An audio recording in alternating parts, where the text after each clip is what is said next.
Magandang umaga po sa inyong lahat. Ako pong muli si Pastor Bong, bumabati ng isang mapagpalang Tuesday morning sa ating lahat. The message that we gonna learn today is an eager anticipation of the Lord's return keeps us living productively. Yes, an eager anticipation of the Lord's return keeps us living productively. Napakaganda po ng ating mapapag-aralan ngayong araw na ito. An eager, yung ba ikaw excited? Ina-anticipate mo yung pagbalik ni Jesus Christ? Hindi sa paraan na natatakot ka, nararatel ka, nape-pressure ka.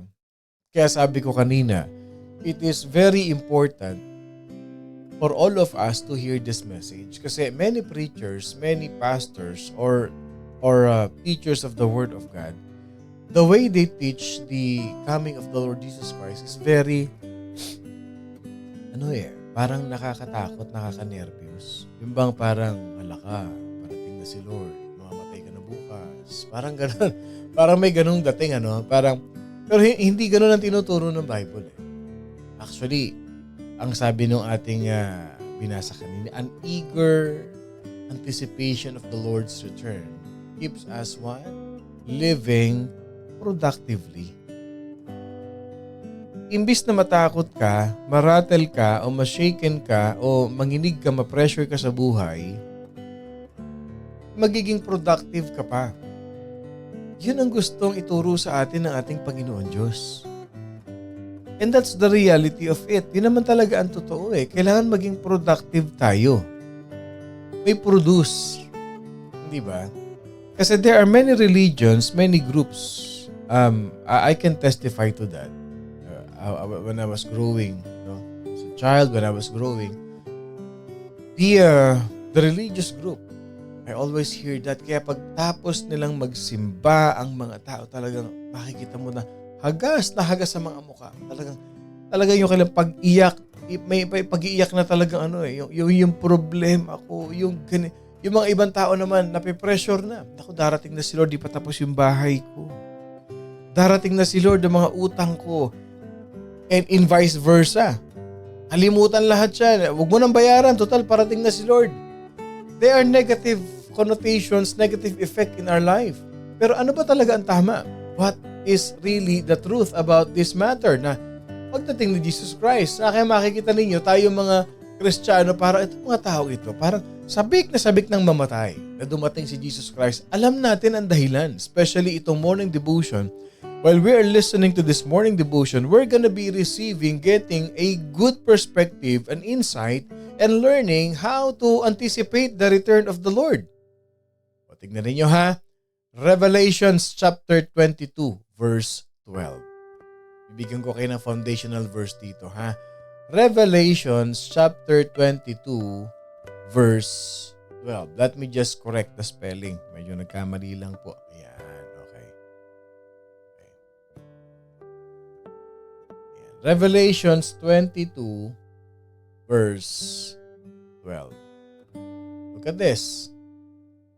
Jesus said, "Behold, I am coming quickly, and my reward is with me, to give to everyone according to his work."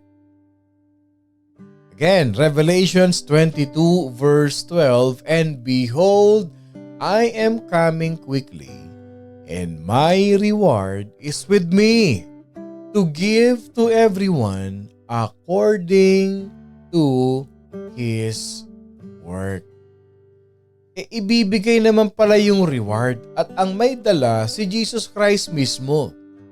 Kanino ibibigay? According. Sinong bibigyan?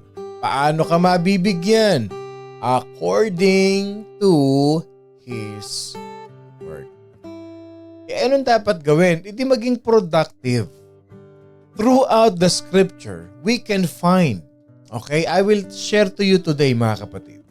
According to the scripture, throughout the Bible, we can find three. Ang tawag natin dito is admonitions. makakasumpong tayo, makakabasa tayo ng 3 warning, admonition, advice that God has given us about the Lord's return. May 3 babala, may 3 warning, may 3 advice. Gamitin na lang natin yung advice. Okay? Para hindi masyadong nakakatakot. Okay? Let's take it lightly because God wants us to take it wholeheartedly. Ang ating perception, ang ating understanding sa pagbabalik ni Lord, may gladness, may kasiyahan. Nakukuha natin?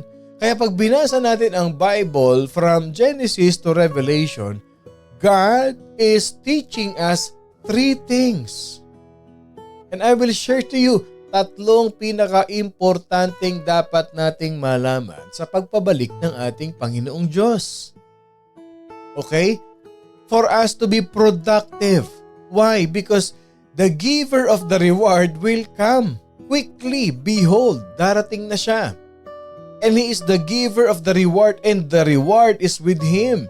And it will give to everyone according to His work. Handa na ba kayo? Okay. 3 admonitions, 3 advice. Doon na lang, wag na natin. 3 warnings, okay? That we can learn how to wait eagerly so that we can live productively. Okay, eto na. Number 1. We are to watch. 3 yan ha. Number 1, we are to watch. Maging mapagmatiyag. We are to watch, mapagbantay. We are to watch. The Lord said repeatedly that we are to watch for His coming. Mapagbantay, maging alert. We are to watch. Bakit? Hindi natin alam, walang nakakaalam kung kailan babalik si Jesus Christ. Ibig sabihin, Pastor, babantayan ko na siya sa bintana pagdating niya. Hindi yun. Hindi yung literal na watch na nakatingala ka sa langit. That's not what it means. We are to watch for His coming because we do not know the day or hour of His return. Maging mapagmatsyag tayo. Lagi nating suriin. Let us always watch ourselves because we don't know when He will come. Pero sabi ni Lord, behold, I will come quickly. Ano sabi ng Bible? Magbantay kayo sapagkat hindi niyo nalalaman kung anong araw darating ang inyong Panginoon. And the Bible even says repeatedly over and over again, sabi niya, maging handa kayo sapagkat hindi niyo nalalaman ang araw o ang oras. Hindi natin alam, baka bukas, sa isang araw, next week. Remember this, we are living in the end times. And no one, I'll tell you this. Oo, nakikita natin yung signs. Nandyan na nga yung signs, but nobody knows. Nobody knows. May mga tao ang hilig pakinggan yung mga end times. Hindi naman maling pakinggan yung end times. But ang tanong ko sa inyo is this. Are you living productively for the Lord? O isa na lang, ano ba ang produce na dapat nakikita sa atin? Are you winning soul for God? May nasye-sharean ka ba ng gospel? Hindi masama na punuin natin yung isip natin about the learnings, about the teachings of the end times. But ang tanong is, are you living productively for the Lord? O baka naman ikaw, antay ka na sa ready na ako. I am very ready to face the Lord for this end times. Preacher 1, Preacher 2, Preacher 3. Namimili ka ng preacher na pinakikinggan mo kasi ang gusto mo lang pakinggan end times. Bakit hindi mo pakinggan kung paano ka mabubuhay productively for the Lord? Are you winning soul? Are you discipling people? Are you sharing the gospel? Are you being active in the ministry of the Lord? O okay ka na nang nakaupo ka lang, nakikinig ka sa 1, 2, 3, 4, 5 preachers about end times. Hindi lang yun, punong-puno ka pa ng libro ng end times. Ito, makinig ka kapatid. Are you being watchful? Luke 21:36, watch therefore and pray always that you may be counted worthy to escape all these things that will come to pass and to stand before the Son of Man. O sige na, nandun tayo. Okay. I'm a Christian. I'm a faithful Christian. No doubt. Pagharap natin kay Lord, sabi ni Lord ganito. Oh anak, hindi ba? Bago ko ascend papunta sa heaven, sabi ko, go therefore and make disciples of all nations, preaching them. Ilan ang nasyaran ko ng gospel, sabi ni Jesus. Faithful tither po ako, Lord.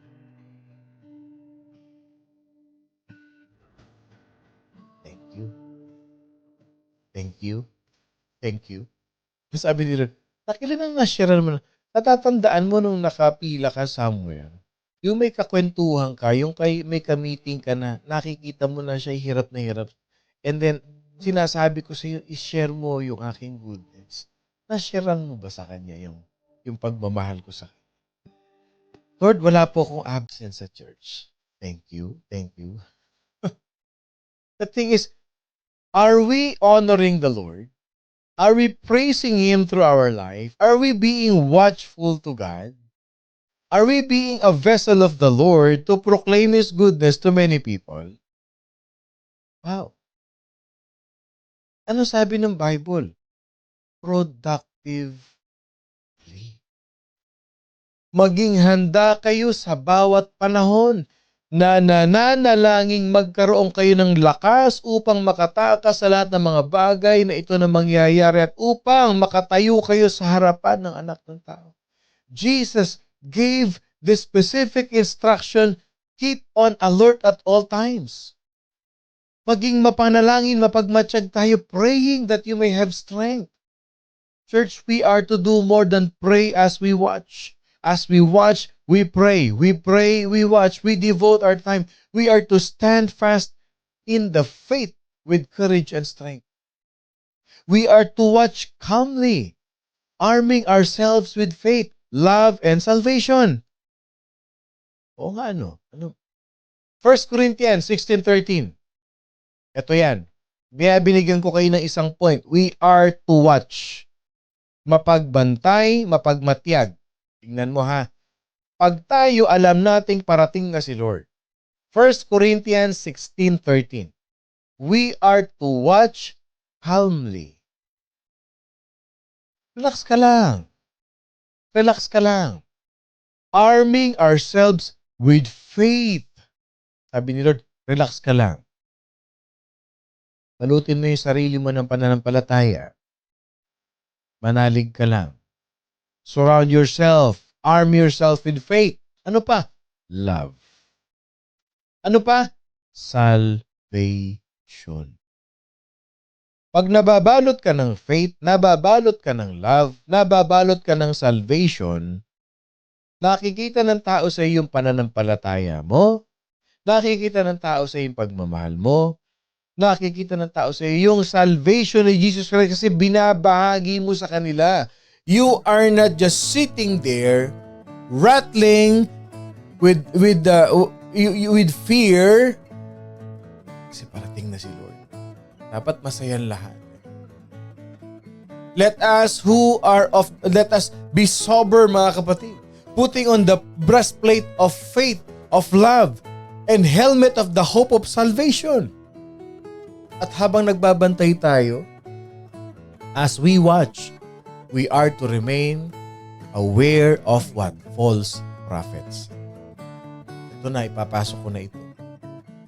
As we watch the days go by, we need to remain aware of false prophets. Habang nagmamatsyag, nagbabantay tayo, mga kapatid, we are to discern the spirits and to reject soundly. Pag sinabi nating soundly, i-rebuke mo yan. I-rebuke mo. Sino yon? Yung mga false prophets. Those people who do not confess that Jesus Christ is God in the flesh. na sinasabi nila, yung flesh na yan, tao lang si Jesus Christ. Tandaan ninyo, as we watch the coming of the Lord, be watchful for this. Huwag kayong madideceive. 2 Peter chapter 2 verse 1. But there were also false prophets among the people, even as there will be false teachers among you, who will secretly bring in destructive heresies, even denying the Lord who bought them, and bring on themselves swift destruction. Wow. Kaya sabi ni Lord, parating na ako ha, bantayan niyo yung mga sarili ninyo. Baka mamaya nandiyan ka na sa church, nagsaserve ka na sa akin, malabas ka pa, kung saan ka pa mapunta ka pa sa mga nagtuturo ng hindi tama. Dahil totoo naman, may lumitaw na mga bulaang propeta sa gitna ng sambayanan. Mga bulaang guro, mga bulaang propeta, bulaang mangangaral. And they come, how? Palihim na nakakapasok ng mga nakapipinsalang turo. Itinatakwil ang Panginoon. Even the book of 1 John, Beloved, do not believe every spirit, but test the spirits whether they are of God. Because many false prophets have gone out into the world. Napakarami na po talaga. At pagka nagturo na ang Bible hindi salita ng Diyos, pag nagturo na si Kristo tao, be alarmed. Be alarmed. Hindi ka naniniwala kay Jesus Christ, wala kang faith kay Jesus Christ, siya ang tumubos sa iyo, kapatid. By this you know that the Spirit of God, every spirit that confesses that Jesus Christ has come in the flesh is of God. Church, tandaan natin mga kapatid yan. Diyan natin makikilala. Pag ang stand, ang declaration of faith, hindi naniniwala sa Trinity, hindi naniniwala kay Jesus, hindi naniniwala sa Holy Spirit, red flag yan. Jesus spoke to John in a vision. At binigay ni Jesus Christ kay John. Ano sabi ni Jesus Christ kay John? Revelation 16:15, Behold, I am coming like a thief. Blessed is the one who stays awake. Pagpapalain ng Diyos yung nananatiling gising, watchful sa kanilang faith, sa kanilang pagmamahal, sa kanilang salvation. Yan ang paalala sa atin ng Panginoon Diyos. So ibig sabihin, we are to watch. Parating na si Lord No. Si Lord ang salvation ko. Hindi kayo. May mga tao kasi, join na. Saan ka pa? Para sama-sama tayo. May mga, no, your friends cannot save you. Or even your lolas, your lolos. Minana ko na to sa aking lolo't lola. Baka magalit ang lola ko pag ako'y umalis. Mawawala ang lola mo. Hindi ka niya masasave. Nobody can save you. No one, nothing can save you apart from Jesus. Si Jesus lang ang makapagliligtas ng kaluluwa mo, kapatid. At siya ang babalik. Yung lola mo, hindi. Siya ang babalik. Yung tiyahin mo, hindi. Si Jesus babalik. O kanino ka mananampalataya? Kay Jesus. Hindi doon sa pananampalataya. Yung mga kaibigan mo na yan. And the truth is, hindi mo rin sila mababalikan. Pero pag kay Jesus ka, maraming babalik sa iyo. Maraming babalik sa iyo. So be watchful. Be watchful. Be watchful. Number 2, we are to work. We are to work. Ano ba yan, Pastor? May trabaho pa? May dapat kang gawin. May dapat kang gawin. O nalaman mo na pala yung end times. Anong dapat mong gawin? Nalaman mo na pala yung mangyayari na dadating si Jesus Christ. Yes. Kailan? Parating na? Kailan nga? Malapit na. O magmatsyag ka na, mag-watchful ka. Yung faith mo, yung love mo, wag mong aalisin sa katawan mo. Yung salvation ni Jesus Christ, nandiyan dyan sa buhay mo yan. Ano pang dapat kong gawin? May gagawin ka. May gagawin ka. Sabi mo sa katabi mo, may gagawin tayo. May gagawin tayo. O ito tanong ko sa inyo, simple lang. Why does Jesus leave us here on earth after He saves us? Bakit nung tinanggap mo si Jesus Christ as your Lord and personal Savior, hindi ka agad naglaho? Yung pagtanggap mo, I accept you as my Lord and personal Savior, boom. Wala na. Naglaho ka na. Bakit nandiyan ka pa? Bakit ka nakikinig ng morning devotion? Bakit tayo magbabasa ng Bible? Bakit tayo magko-quiet time? Bakit tayo mag-church? Bakit may Bible study? Bakit may mentoring, may leadership training? Because we are to work. Bakit ba hindi lahat ng born again, pagkatapos nating tanggapin si Lord, para tayong isang mist o ano nga yung mist? Naku, nahirapan tuloy ako magtagalog. Hamog. Na para bang o isang bula na pag tinanggap po si Jesus Christ, puputok na yung bula, magdi-disappear ka na. Hallelujah. Hindi ganun eh. Why are not all born again immediately taken into the Lord's presence when we accepted the Lord? Why? Because we still have work to do. Unang-una na. First, bullet point number 1. God calls us to win souls. We are to be the Lord's witnesses. Nung tinanggap natin si Lord, kaya hindi tayo kaagad na walang parambula, hindi tayo kaagad ni rapture, hindi tayo kaagad kinuha ni Lord, kasi may gagawin tayo unang-una na. Pangalawa, first, to win souls. We are to be the Lord's witnesses, telling the love of God and the atoning death of Jesus Christ. Bakit namatay si Lord? Bakit tayo mahal ni Lord? Bakit siya napako sa krus? Paano binago ni Lord ang buhay mo? We are to testify about what He has done in our lives, both our words and by our example. Kailangan nating ipakita sa mga tao, sa mga pamilya natin, sa mga mahal natin sa buhay, papaano ko binago ni Lord. Papaano na ako magsalita ngayon? Papaano na ako mamuhay ngayon? Mga kapatid, tandaan ninyo, as long as there are remains, there are souls on this earth who has not have heard the gospel yet, tandaan natin, we have work to do. Kaya hindi pa bumabalik si Jesus Christ, ilagay mo sa isip mo ito, kasi ang dami ko pang pamangkin, tiyahin, kamag-anak, kapatid, sariling kapatid na nasa Pilipinas, na kapitbahay ko lang, nandito lang sa ibang state na hindi pa nakakapakarinig ng salita ng Diyos. And I believe in my heart, kaya hindi pa dumarating si Lord kasi mahal ni Lord ang pamilya ko. At gusto ni Lord na ma-sharean ko sila ng gospel. At gusto ni Lord na makasama ko sila. At gusto ni Lord, kompleto kaming pamilya na magpupuri, magwo-worship dun sa heaven. Yan ang isipin mo. Yan ang isipin mo, kapatid. That is how we should think about the coming of Jesus Christ. Be watchful, and because we have work to do. Ano pa? Bullet point number 2. Number 1, meron tayong God calls us to win souls. Second, we are to grow spiritually. We are to grow spiritually. That's the reason why you're here sa morning devotion. You are growing spiritually. Gusto mo mag-grow? This is one platform. Hindi man ako ganun kahusay. Hindi man ganun kahusay si Pastor Bong. Sabi nga nila, online daw. Okay, andun na tayo. Maraming mas magagaling na pastor. That's true. Pero yung nandito ka, nakikinig ka, nasyasyaran ka ng Word of God, nasyasyaran ka ng Gospel ni Lord, you are growing spiritually. We are to develop an ever-increasing intimacy with the Lord.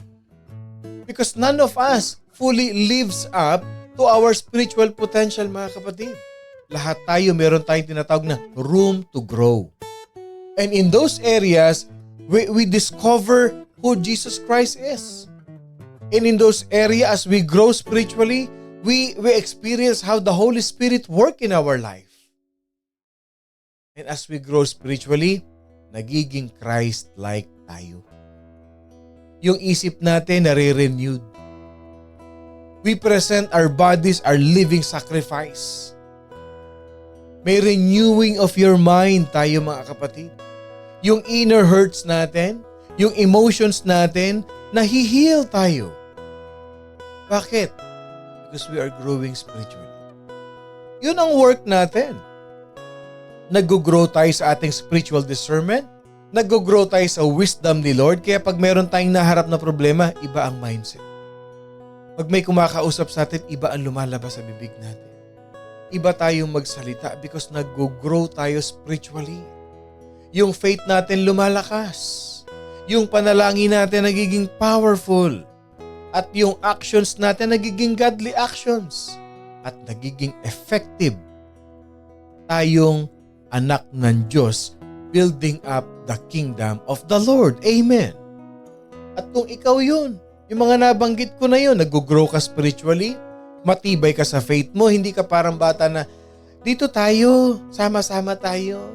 No, nagsiserve ako. My faith is here. My faith is here. Try naman natin sa No. My faith is here. The Lord is using me. I will die serving the Lord. At kung ikaw yon, meron kang ganyang faith sa buhay mo, type in the comment section. Praise God, ako yun. Be bold enough to say. Ang mga taong naninindigan sa kanilang pananampalataya, ang mga taong naninindigan sa kanilang faith, those people who stand serving the Lord, type in the comment section. Praise God, ako yun. Huwag mahiya. If you know that you are serving the Lord, ikaw yan. Ikaw yan. Be an encouragement to everyone. Praise God, ako yun. Ako yun. O sabi ni Eileen, ako yun. Sabi ni Marites, praise God, ako yun. Amen. Amen. If you are serving the Lord wholeheartedly, nakafocus ka lang kay Lord, ikaw yan. Ikaw yan. Praise God, ako yun. So we are to watch, we are to work. Pangatlo, we are to wait. We are to wait. Kapag matiyag, may ginagawa, naghihintay. Kapag matiyag, mapagbantay, may ginagawa, naghihintay. Ang paghihintay hindi madali. Ang paghihintay hindi madali. Waiting is not easy. Impatience, many times it leads us to frustration. Waiting can also a cause to build up fear. The longer something anticipated doesn't happen, the greater our concern grows. Diba? Pagka tayo naiinip, habang tumatagal yung paghihintay natin, lalong tumataas yung level of ating fear. Sabi ni Mother, I will die serving the Lord. Sabi ni Tita Nene, praise God, ako yun. Ako yun. Yan o. Praise God, ako po yun. Sabi ni Jackie. Sabi ni Janet, praise God, ako yun. Oh, congratulations, Kuya Reynante. May work na ako dahil kay Lord. Wow. Praise God, ako yun. Lahat na nagsiserve kay Lord. Tayo yan. Tayo yan, mga kapatid. Waiting. The longer we wait, the more we become stressed sometimes. And the more we worry, the more we stress out, the more fear is about to come in our life. Anong sabi ng angels? The angels spoke peace to the earth at Jesus' first coming. Hindi ka dapat mag-worry habang naghihintay ka. Alam mo kung bakit? Glory to God in the highest, and on earth, peace, goodwill towards men. Parating pa lang si Jesus Christ, nag-declare na yung angel ng peace. 365 times in Scripture, the Lord says that we do not fear, we shall not fear, do not fear, but to enjoy peace. The prophet Isaiah, anong tawag niya kay Jesus Christ? Prince of Peace. Diba Isaiah 9? Wonderful Counselor, Mighty God, Everlasting Father, Prince of Peace. Ang tanong ko sa inyo kapatid ganito, bakit kayo ninenervyos? Bakit kayo natatakot? Nasa puso nyo si Jesus Christ. Yung Prince of Peace, nasa puso ninyo. Why do you tremble? Why do you fear? Why do you worry? If the Prince of Peace is in your heart, peace is within you, peace upon you, peace in you, hindi ka natatakot. Hindi ka nape-pressure throughout the ministry of Jesus Christ. Hindi niyo ba napansin? He spoke about peace. O example, okay, Mark chapter 5:34. Yung babaeng dinudugo, anong sabi ni Jesus Christ? Go in peace. Anong sabi ni Jesus Christ doon sa bagyo kasama mga disciples? Hush, be still. Ano sabihin nun? Relax ka lang. Peace. Peace lang. Andito ko. Sa mga disciples niya, ano sabi niya? My peace I give you. Same thing. The Lord calls us to have peace as we await His return. Church, apart from Jesus, there is no peace. Not within a human heart. And not among human beings or nations, there is peace. Ang peace na kay Jesus Christ. Hindi niyo ba napansin? Nung ang buong sambahayan niyo naglilingkod kay Lord, nagpe-pray kayo, si Jesus ang tinataas niyo sa buhay ninyo, payapa na ang buhay ninyo. Kayo mag-asawa, na dati hindi kayo active sa church, hindi kayo prayerful, pero nung tinanggap niyo si Jesus Christ, naging peaceful na ang pagsasama ninyo. Why? Because with Jesus, we can experience peace that surpasses all understanding, mga kapatid. We are to seek and we have to find His peace as we wait the Lord's return. Ito ang iiwanan kong tanong sa inyo as we end, mga kapatid. When the Lord comes, will He find you doing what He has commanded you to do? Pag dumating si Lord, ginagawa mo ba yung inutos niyang gawin mo? When the Lord comes, will He find you eager to see Him? Baka mamaya nandyan na pala si Lord, nasa likod mo na.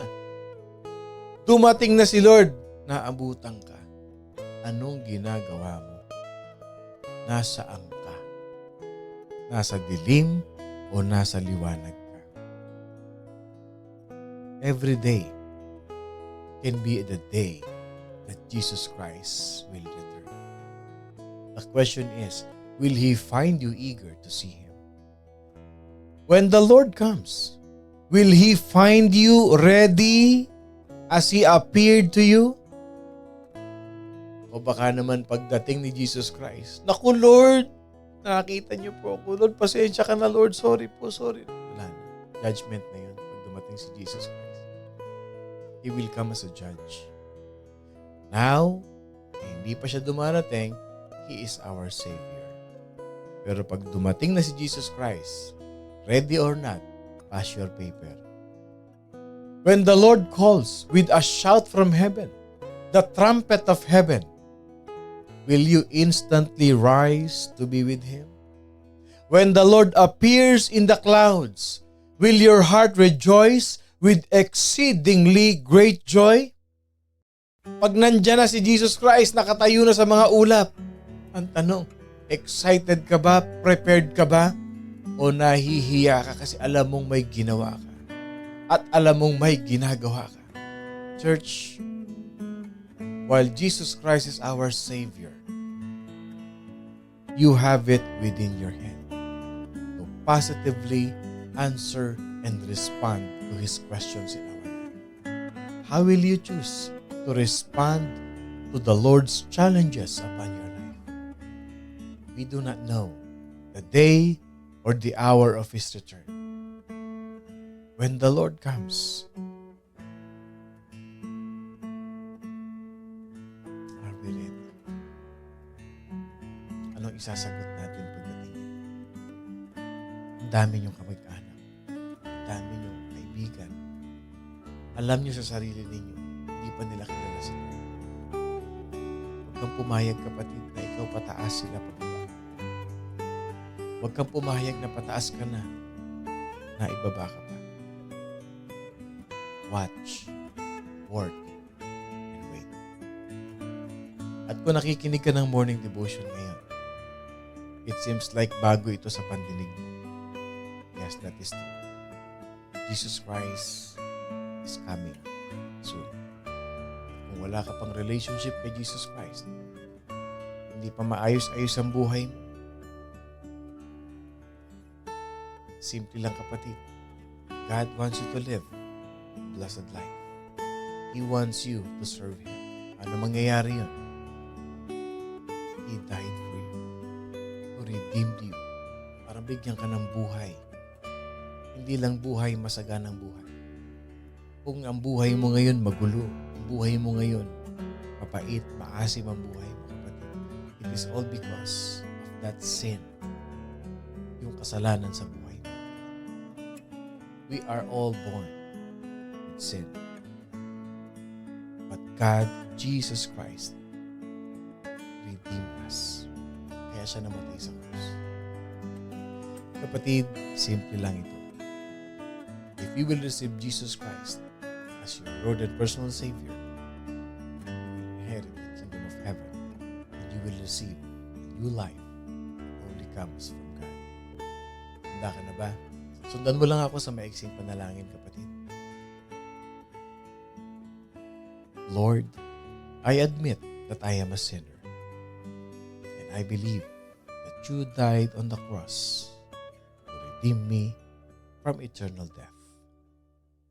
Thank you, Lord God, for the forgiveness of my sins. Today, I accept you as my Lord and personal Savior.